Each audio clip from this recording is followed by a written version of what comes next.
जब हम भारत में अंग्रेजी हुकूमत के खिलाफ बगावत की कहानी की बात करते हैं तो अक्सर हमारा ध्यान कुछ गिनी चुनी घटनाओं पर ही जाता है। लेकिन आज हम जरा और पीछे चलेंगे, उस जगह जहां ये चिंगारी सबसे पहले भड़की थी। जी हां, हम बात कर रहे हैं आधुनिक बिहार की। तो एक सवाल है, अंग्रेजों के खिलाफ पहली आवाजें, मतलब सबसे पहली आवाजें कहां से उठी थीं? सोचिए जरा। ज्यादातर लोगों के जहन में शायद 1857 का संग्राम आएगा, या फिर गांधी जी के आंदोलन, है ना? पर क्या हो अगर आजादी की लड़ाई की जड़ें असल में इससे कहीं ज्यादा पुरानी और गहरी हों? और जानते हैं इसका जवाब क्या है? कई ऐतिहासिक दस्तावेज एक ही तरफ इशारा करते हैं। जवाब है बिहार। जी हां, बिहार। ये वो जमीन है जहां ब्रिटिश राज के खिलाफ विरोध की आग, आप कह सकते हैं, दशकों पहले से ही धीरे धीरे सुलग रही थी। तो चलिए इस पूरी कहानी को ना एकदम शुरुआत से समझते हैं। तो सवाल ये उठता है कि आखिर बिहार में ऐसा क्या हो रहा था कि वो विद्रोह का एक बड़ा केंद्र बन गया। इसे समझने के लिए हमें उस दौर में वापस जाना होगा जब ईस्ट इंडिया कंपनी सिर्फ एक ट्रेडिंग कंपनी से एक रूलिंग पावर बन रही थी। और यह सब कुछ मतलब एक दशक से भी कम समय में हो गया। देखिए, 1757 में प्लासी की लड़ाई तो बस एक शुरुआत थी, पर असली गेम चेंजर थी 1764 की बक्सर की लड़ाई। और फिर ठीक एक साल बाद 1765 में वो हुआ जिसने हिंदुस्तान का नक्शा ही बदल कर रख दिया। मुगल बादशाह शाह आलम द्वितीय ने कंपनी को दीवानी अधिकार सौंप दिए। और देखिए, ये सिर्फ कोई कहानी नहीं है, ये हमारे पास जो स्रोत हैं उन्हीं से मिला एक दस्तावेज है। 12 अगस्त 1765 ये वो तारीख है जब कंपनी को कानूनी तौर पर बिहार, बंगाल और उड़ीसा पर हुकूमत करने का हक मिल गया। सोचिए, ये कोई मामूली डील नहीं थी, ये तो सीधे सीधे सत्ता का ट्रांसफर था। तो ये दीवानी अधिकार आखिर थे क्या? मतलब इनका मतलब क्या था? बहुत सिंपल भाषा में समझें तो ये था टैक्स वसूलने और सिविल जस्टिस यानी इंसाफ करने का हक।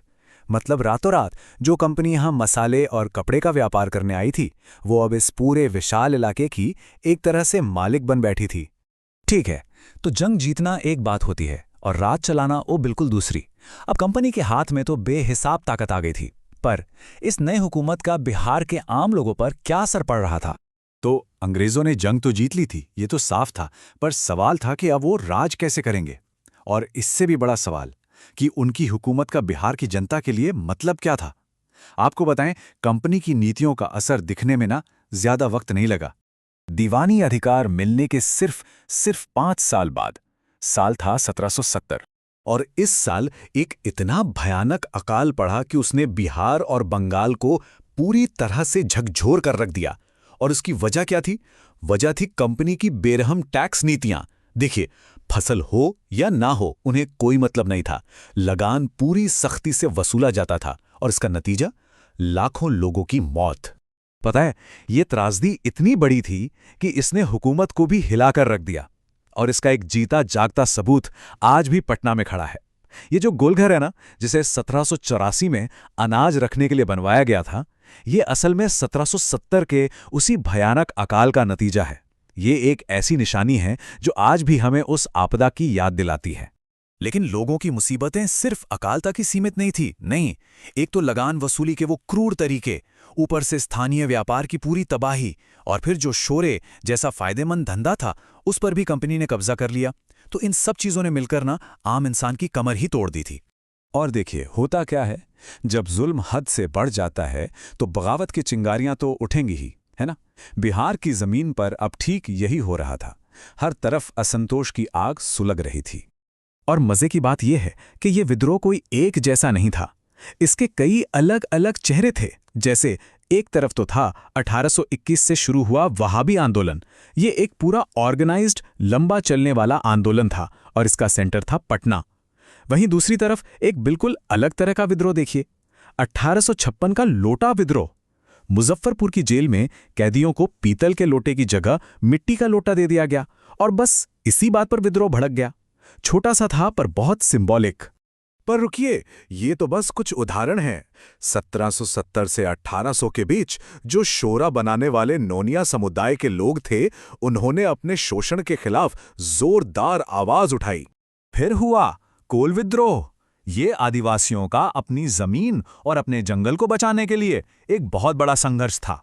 और संथाल विद्रोह को तो कोई कैसे भूल सकता है। जमींदारों और अंग्रेजों के खिलाफ ये एक बहुत ही ऑर्गेनाइज्ड और बहुत बड़ा आदिवासी आंदोलन था।